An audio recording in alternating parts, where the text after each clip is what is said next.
Welcome to our worship service at First Unitarian Society of Ithaca.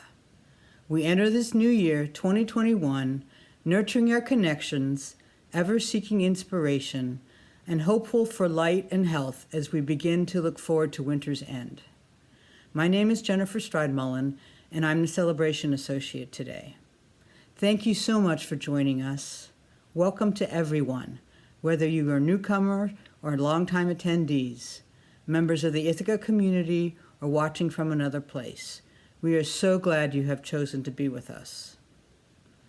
Please check our email, our Facebook page, and our website for more information about how to create connections. If you would like to receive weekly updates describing opportunities for engagement, please email a request to office@uuithaca.org. Our service this morning has been pre-recorded, but we look forward to sharing this service broadcast on Sunday morning and seeing you at the live coffee hour that follows. On the 9th, yesterday, from when this is broadcast, we will have completed our first session of Living the Pledge workshop here in Ithaca. The facilitators, Reverend Margaret, Jens Wenberg, Nancy Miller, Beth Howard, and myself are so excited to be bringing this to the first cohort of 15 folks, many of whom will help facilitate future workshops. If you want to participate in the next workshop this spring, please let Reverend Margaret or any of us know. At 12:30 today, our anti-racism ministry team will be meeting. We are meeting twice a month with subgroups on projects, programs, and communications, working on programs to move our anti-racism efforts forward at FUSIT. This week on Wednesday is the board meeting at 6:30. This coming week, our sanctuary goes under construction. We are covering the organ, pews, and electronics as scaffolding will go up to enable plaster repairs, increased insulation in the sanctuary, more efficient lighting, and repainting of the sanctuary to make it look even better when we return later this year. Gone will be those awful looming cracks, and our organ will get some much-needed repair and rehab. This month's Side with Love campaign is collecting earbuds and headphones for students doing their classwork remotely on computers. We do need to collect new ones, but for $5 or $10, you can buy a set of earbuds to help a local student. Earbuds and headphones can be dropped off in a bin on the parish house porch. The theme for January is imagination, which will be reflected in the music, readings, and sermons. Our opening words this morning are by John O'Donohue. In the out-of-the-way places of the heart, where your thoughts never think to wander, this beginning has been quietly forming, waiting until you are ready to emerge, for a time that has watched your desire, feeling the emptiness growing inside you, noticing how you willed yourself on. Still unable to leave what you had outgrown, it watched you play with the seduction of safety and the gray promises that sameness whispered. Heard the waves of turmoil rise and relent, wondered, would you always live like this?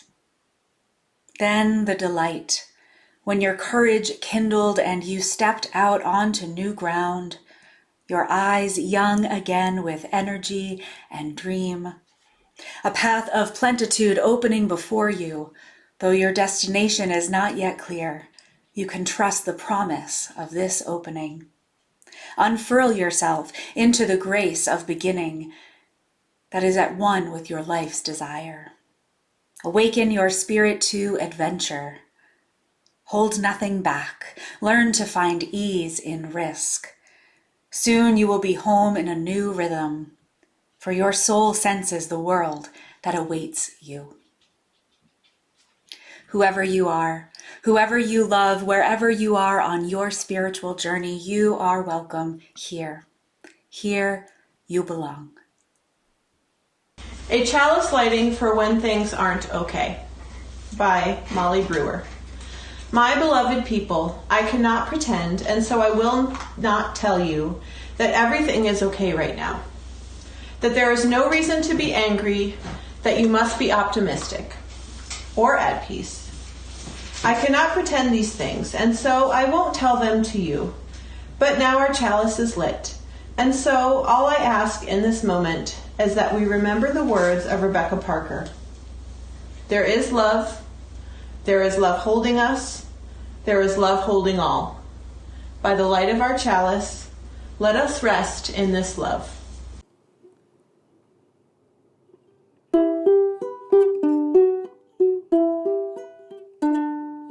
Building bridges between our divisions, I reach out to you, will you reach out to me? With all of our voices and all of our visions, friends, we could make such sweet harmony. Building bridges between our divisions, I reach out to you, will you reach out to me? With all of our voices and all of our visions, friends, we could make such sweet harmony. Building bridges between our divisions, I reach out to you, will you reach out to me? With all of our voices and all of our visions, friends, we could make such sweet harmony. Building bridges between our divisions, I reach out to you, will you reach out to me? With all of our voices and all of our visions, friends, we could make such sweet harmony. Building bridges between our divisions, I reach out to you, will you reach out to me? With all of our voices and all of our visions, friends, we could make such sweet harmony.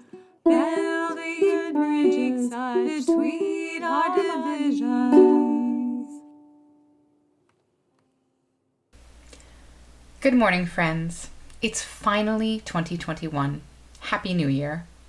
We often talk about New Year's resolutions. Have you heard anyone make a New Year's resolution? Have you made one this year for yourself? Let's open up our Time for Wonder packets, marked January 10th or 1/10 together now. What did you find inside? I found a seed. But not just any seed, a magic seed. This magic seed is called a New You seed. This seed allows us to become anything we wish. We believe that we are born with immense possibilities. Our faith tells the parents in the UU child dedication ceremony, don't put any limits on imagining what your child can become. And this seed represents that. This month, the theme is imagination. And with our imaginations, we can picture this seed as a magical way to plant the idea of becoming anything we wish. Would we grow like Jack and the Beanstalk's magic seed? Or maybe like an avocado seed? Or an acorn into a giant tree? We can leave that up to our imaginations. I'm going to tell you a story now about a seed, a very special seed. It's called the Everything Seed, and it's by Carol Martignaco. Have you ever watched a seed grow? Have you ever noticed how it begins?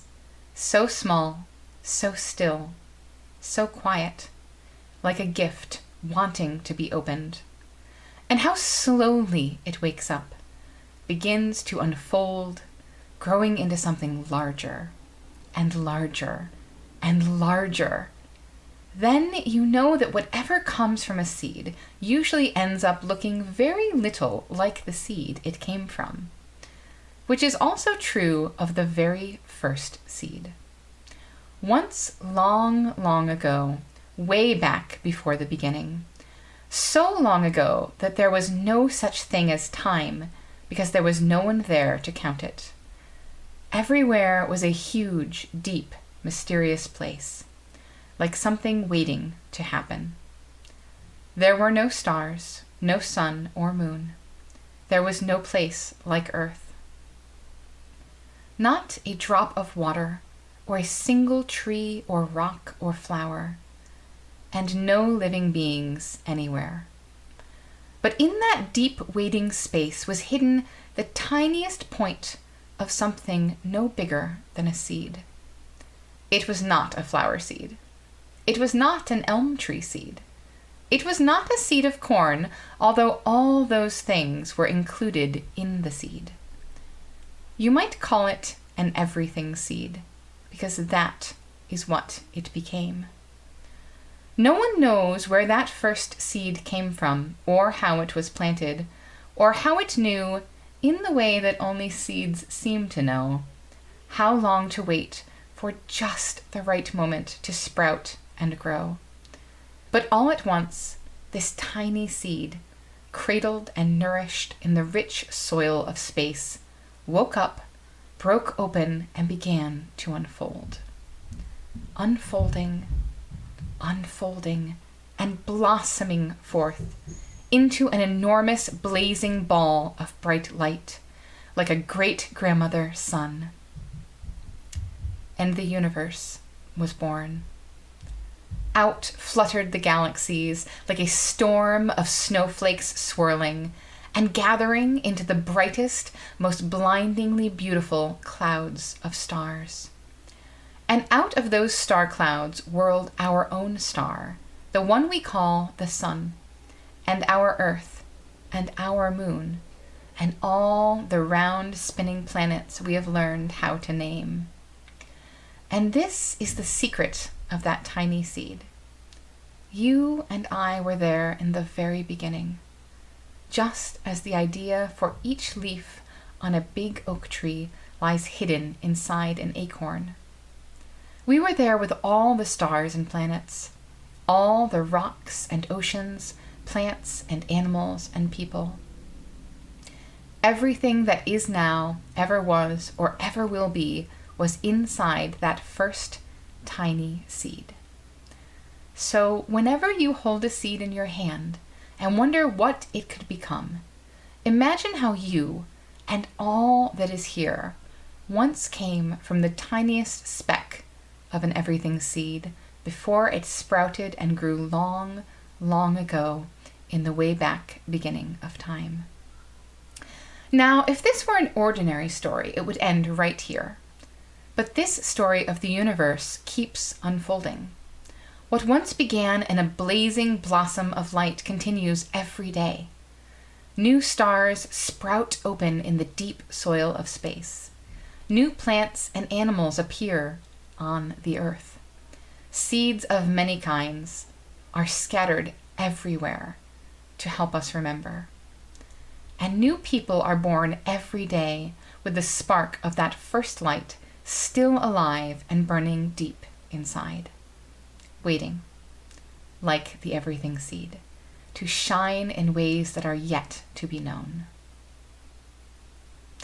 Thank you so much for listening to my story today. Each of you now have your own special magic seed, a new you seed, and you can imagine all of the amazing things it could become. Really, all of the amazing things you could become, just like the everything seed, because that spark from which the entire universe was born is still alive inside of each of you. And I cannot wait to see all the ways that your seed grows and blooms. Each week we create a space together in our worship where we have a communal spiritual practice. We lift up the names and circumstances that call for our joy and our celebration, and those that call for our concern or our sorrow. This week I lift up those in Ithaca and beyond, those at our Cayuga Medical Center who are working diligently to serve and heal people who are impacted most by COVID-19. I lift up those who created the vaccine that is slowly making its way to those who need it, which is all of us.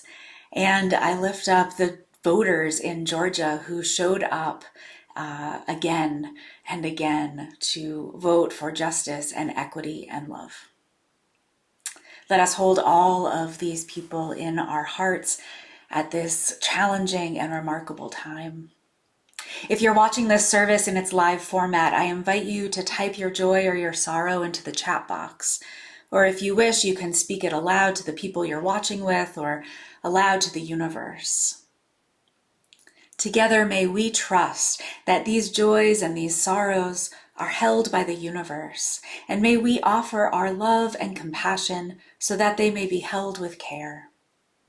Now, at the beginning of our coffee hour each week, we will have a facilitator who will offer the space for the sharing of joys and sorrows. May we all engage in the communal spiritual practice of listening deeply and offering our care and compassion to one another, particularly during this challenging time. Now let us join our hearts and our minds, our spirits, in the spirit of reflection and prayer. Our meditation this morning are words by Rick Hoyt called Beyond Borders. I've used this before, it may sound familiar. Go forth, because we are always going forth from somewhere, going from our homes, our childhoods, going from our cities and countries, going from innocence to experience to enlightenment, going into mystery and questions, going into the desert, getting to the other side. Go forth. Leave behind the comfort and community of one place, head into the anxiety and loneliness of another. Carry with you the love and laughter of this place, and let it light your way. Carry with you the wisdom you learned and the good memories. May they give you strength for your journey. And when you have been away long enough, far enough, done what you'd set off to do, been there so long, that place too starts to feel like home. Come back. Come back to the one universal, everywhere and every when and every one inclusive home. This beloved community of all creation that you can never really leave. So may it be. Amen. Blessed be.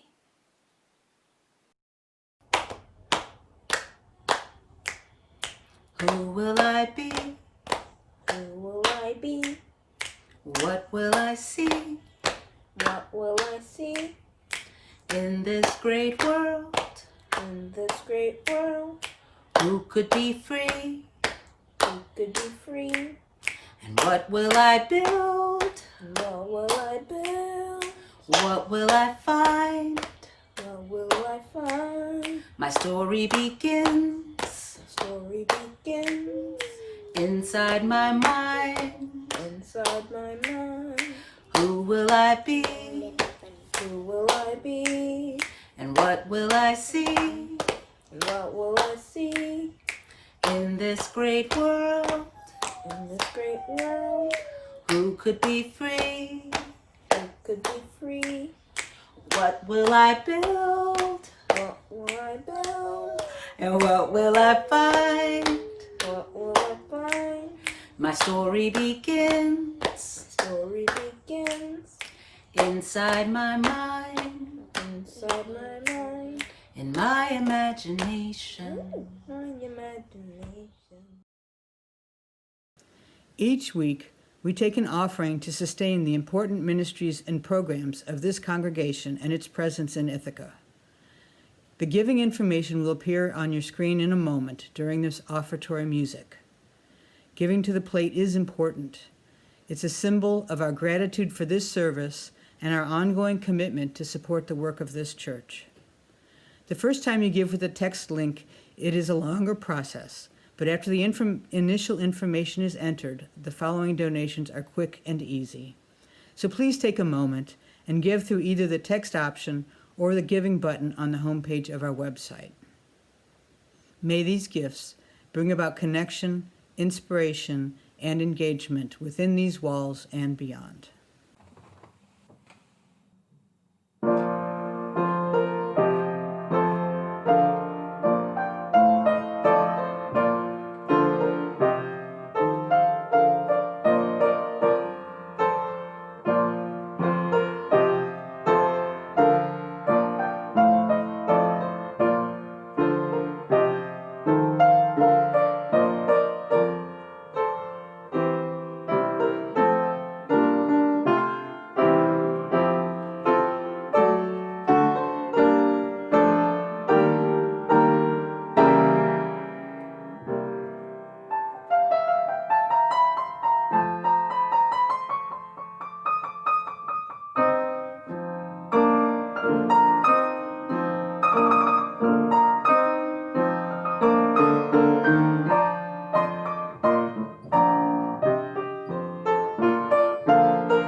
Our reading this morning are words by Maggie Smith, a poem called Good Bones.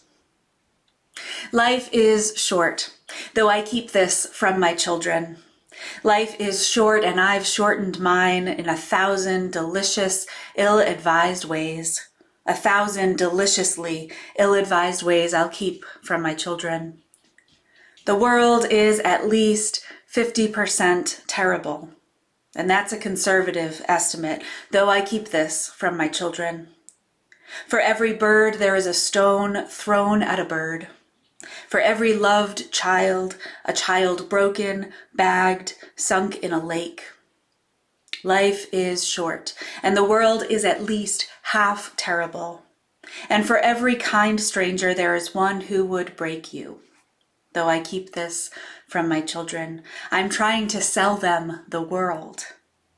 Any decent realtor walking you through a real dump chirps on about good bones. This place could be beautiful, right?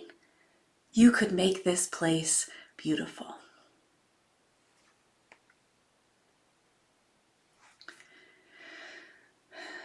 This week we watched as the symbol of this nation's democracy was violated and our national security breached by white supremacists espousing false narratives about stolen elections and the worship of a tyrannical, authoritarian president. These are images I never imagined seeing outside the reels of some Hollywood film about the fall of democracy and the evil doing of hatred and violence. How these people were able to waltz into a building that is central to our government, drawing weapons and placing bombs, with seemingly no one stopping them, continues to be baffling to me. Even though I know it's because they're mostly white, even though I know it's because of the white supremacist ideals this country was founded upon, still I watched in horror and confusion. Now I know what Mr. Rogers would say. I know that he would say to look for the helpers, that even in the face of unspeakable acts, there are always, always, always people doing good. There were the women, the Senate aides, who, when running for their lives, thought to grab the boxes holding the electoral votes. There were the lawmakers who, when the dust settled, returned to do their job, even after fearing for their own physical safety. There were those who essentially proclaimed that they would not abandon the work they had been elected to do. And there was silence from the sitting president. It was deafening. In fact, his calling for these events and encouragement of white supremacist ideas and lies are what continues to ring in a cacophony into this moment where we find ourselves. It can be hard to see a way forward. It can be a challenge when we watch the evil invading a place where the values of justice and fairness and equality are supposed to be upheld. In those moments, glued to the screen, the bad guys seem to significantly outnumber the good. Maya Angelou once said, "When a person shows you who they are, believe them." And so we have to believe it. In our reading this morning, Maggie Smith reminds us of the balance in our world, of the good and the bad, of the idea that this, whatever this is, good or bad, this too shall pass. The world is at least 50% terrible, broken, and wrong. The longer I live, the more I can see how this is true. In her poem, Maggie Smith writes about keeping this reality from her children, and I wish we could do that. But we live in a world where, especially for Black and brown children and their parents, keeping it all at bay is a luxury not possible for them. And we can't be surprised. This is exactly what we knew could happen. Many of us were just holding our breath until it did. In many ways, it was the culmination of what has been building and building for years now. And so we find ourselves in this threshold moment, not where we've been, but not yet where we're going, looking back, looking forward. And we have a choice of what we will carry with us. We have a choice of how we will acknowledge our past and our present as we move into the future. In order to move forward through this threshold moment in which we find ourselves, we must acknowledge where we have been. We have to be honest about some hard truths about this country and its foundation. There are some who would say that what we saw on January 6th was not America. And unfortunately, it's just not true. This country is steeped in racism, white supremacy culture, segregation, voter suppression. This country's founding was designed to keep some on the margins and elevate others to power. This country's systems are not broken. They were designed to work like this. And that is not the whole story. I have to believe that the bones are good. I have to believe that there is at least some of the foundation that is salvageable, that is good. The part that is rooted in love and compassion, fairness, justice, dreaming of a better world. I have to believe that we can make this place beautiful, right? We can make this place beautiful. We find ourselves on the threshold of this new possibility. The flipping we witnessed in Georgia this past month is a sign of what we can make happen together with grit and hard work. And it is also the fruit of generations of labors.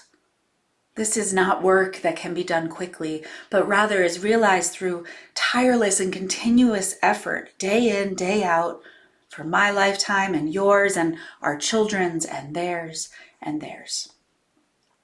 And it requires the humility to see where we have been wrong. It requires the courage to be honest about our faults and our shortcomings. It requires repairing what has been broken and breaking what has been oppressing too many for far too long. It requires the courage to destroy the parts of our foundation that are crumbling from the weight of our history and taking the time to build something better than we could ever have imagined. We have to be brave enough to tell the voices of hatred and evil to stop. We have to be brave enough to name this for what it is: white supremacy, terrorism, fascism. If the world is at least 50% terrible, that means that it is maybe 50% great and beautiful. And in order to capitalize on that beauty and greatness, we have to be able to dream. We have to dream about the ways we might build up systems that are empowering and informed by the voices that have been kept silent and on the margins for generations. We have to dream and imagine a way of living together in ways we have never considered or experienced before. The poet Brian Andreas said, "Anyone can slay a dragon, but try waking up every morning and loving the world all over again. That's what takes a real hero." It's exhausting. I know. Some days it feels like a lot of work to be on the lookout for the good. Some days I want to give in to the violence and the hatred and the name calling and the harming too. I want to dish it out. And it is in those moments when the bad guys seem to outnumber the bad, those moments when all hope seems to be lost, those moments when I feel helpless and afraid, it is then that I have to remind myself that I can't just look for good and love in the world. I have to do it. I have to be it. Our Unitarian Universalist faith tradition is one that calls us to wake up and love the world every single day. It also calls us to acknowledge the hurt, the violence, the hatred, the wrongdoing. It calls us to pay close attention to the forces of power and abuse of power in our world. And it calls us to dismantle them, to respond with a fierce love rooted in our striving toward collective liberation, yours and mine, that is tied up together. Finally, our Unitarian Universalist faith tradition does not ask us to keep these realities from our children, but to engage them with intention and honesty so that they may be part of the collective liberation of us all. May we have the courage to do so. May we remind ourselves of the good bones in our foundation and of the places we need to condemn, knock down, and rebuild. May we wake up loving the world and each other every day. In this threshold moment, may we acknowledge where we have been, where we are, where we want to go. And may we carry with us the courage and the strength to move forward with a fierce, fierce love. So may it be. Amen. And blessed be.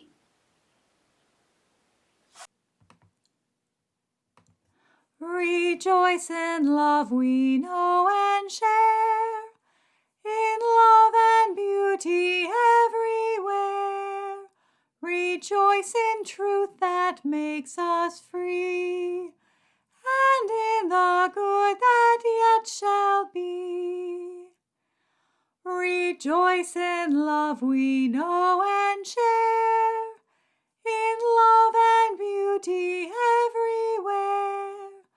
Rejoice in love that makes us free, and in the good that yet shall be. Rejoice in love we know and share, in love and beauty everywhere. Rejoice in truth that makes us free, and in the good that yet shall be.